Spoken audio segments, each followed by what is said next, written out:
Shalom teman-teman dan Pak Erik, apa kabarnya? Semoga selalu dalam sukacita dan damai sejahtera. Amin.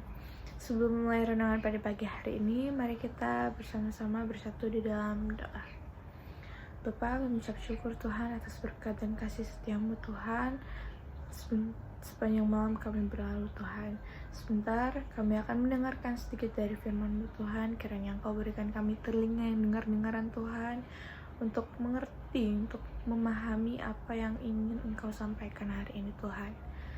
Terima kasih Tuhan Yesus, hanya di dalam nama Tuhan Yesus, haleluya, amin. Shalom teman-teman. Jadi untuk mengawali renungan hari ini, aku punya pertanyaan nih. Pernah gak sih kita merasa kayak capek banget sama hidup kita? Pasti pernah kan? Tugas sekolah numpuk, tekanan dari orang tua, tekanan dari keluarga, tekanan dari saudara-saudara, bahkan orang-orang sekitar kita. Terus habis itu yang mengakibatkan kita overthinking, takut gagal dan takut mengecewakan orang lain. Betul apa betul? Betul. Nah, kita juga kadang bertanya, Tuhan, kenapa sih kita harus ngalamin ini semua? Ya kan? Nah, hari ini kita mau sama-sama belajar merenungkan satu firman Tuhan yang sangat relate buat kita pelajar ini, remaja ini, yaitu tentang sabar dalam pencobaan. Firman Tuhan diambil dari 1 Korintus 10 ayat yang ke-13 yang berbunyi, pencobaan-pencobaan yang kamu alami ialah pencobaan-pencobaan biasa yang tidak melebihi kekuatan manusia. Sebab Allah setia dan karena itu Ia tidak akan membiarkan kamu dicobai melampaui kekuatanmu. Pada waktu kamu dicobai, Ia akan memberikan kepadamu jalan keluar sehingga kamu dapat menanggungnya. Amin. Nah, ayat ini tuh mau mengingatkan kita tentang satu hal penting, yaitu Allah setia. Pencobaan pasti ada, tapi Tuhan gak pernah ngebiarin kita jalan sendirian dalam percobaan yang dikasih sama Tuhan. Nah, lewat ayat ini Rasul Paulus tuh mau menjelaskan bahwa pencobaan itu bukanlah hal aneh dalam kehidupan orang percaya. Namun Tuhan memberi batas. Jadi masalah boleh datang kapan aja, di mana aja, tapi tidak pernah melebihi batas yang udah Tuhan siapin untuk kita. Kadang Tuhan gak langsung menghilangkan masalah, tapi Ia memberikan kekuatan, ketenangan, dan jalan keluar supaya kita tetap bisa bertahan dalam pencobaan yang kita alamin. Aku mengambil salah satu contoh tokoh Alkitab, yaitu Ayub. Ayub adalah orang yang terkenal saleh dan takut akan Tuhan. Tetapi ia juga mengalami pencobaan, yaitu kehilangan harta bendanya, keluarganya, dan kesehatannya.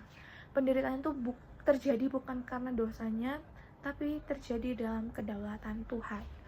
Walaupun di masa-masa Ayub dicobain, dia sedih, dia bertanya, tapi si Ayub ini tuh gak pernah meninggalkan Tuhan sama sekali. Dan pada akhirnya Tuhan memulihkan kehidupan Ayub.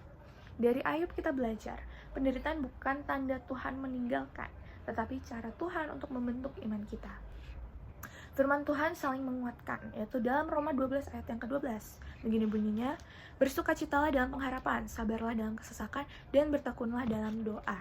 Nah, ayat ini menegaskan bahwa kesabaran itu harus disertai dengan doa dan pengharapan.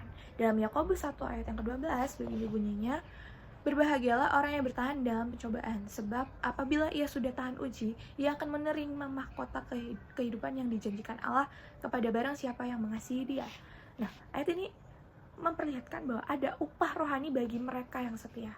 Dalam Filipi 4 ayat yang ke-6, janganlah hendaknya kamu khawatir tentang apapun juga, tetapi nyatakanlah dalam segala hal keinginanmu kepada Allah, dalam doa dan permohonan dengan ucapan syukur. Nah, di sini Tuhan itu rindu kita untuk datang ke Tuhan lewat doa, lewat permohonan-permohonan kita.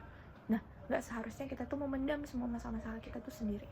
Nah, sebagai remaja, aku juga pernah ngerasain lelah karena tekanan, terus takut gagal, takut mengecewakan orang-orang di sekitar kita yang udah support kita, kayak udah banget nih, support banget nih.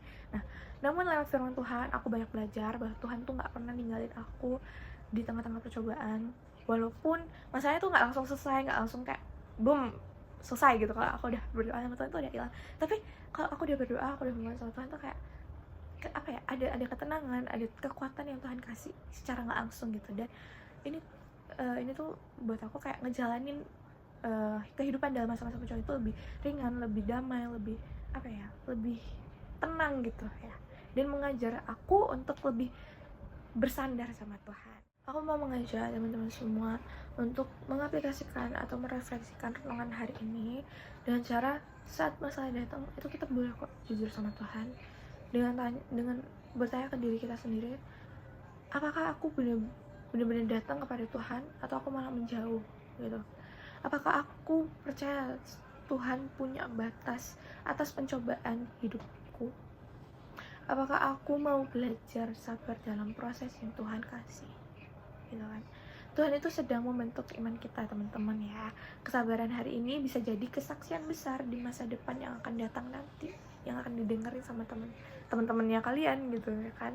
Nah, melalui 1 Korintus 10 ayat 13 kita diingatkan bahwa Allah setia. Ingat, Allah setia. Tuhan tidak pernah memberi pencobaan melebihi kekuatan kita dan selalu menyediakan jalan keluar atas setiap masalah hidup kita. Dan kiranya renungan hari ini bisa menguatkan kita semua, khususnya bagi teman-teman semua yang sedang mengalami masalah atau sedang ada problem mungkin ya gitu. Untuk tetap sabar, untuk tetap setia dan berharap sama Tuhan dalam setiap masalah-masalah yang kita alami. Dan sekian renungan dari aku, Tuhan Yesus memberkati. Sebelum kita menutup renungan hari ini, mari kita kembali bersatu di dalam doa. Bapak, terima kasih Tuhan atas renungan hari ini Tuhan. Kiranya apapun yang hamba-Mu sampaikan ini dapat menjadi pelajaran bagi teman-teman semua Tuhan.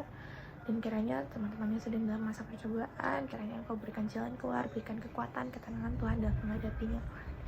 Terima kasih Tuhan Yesus.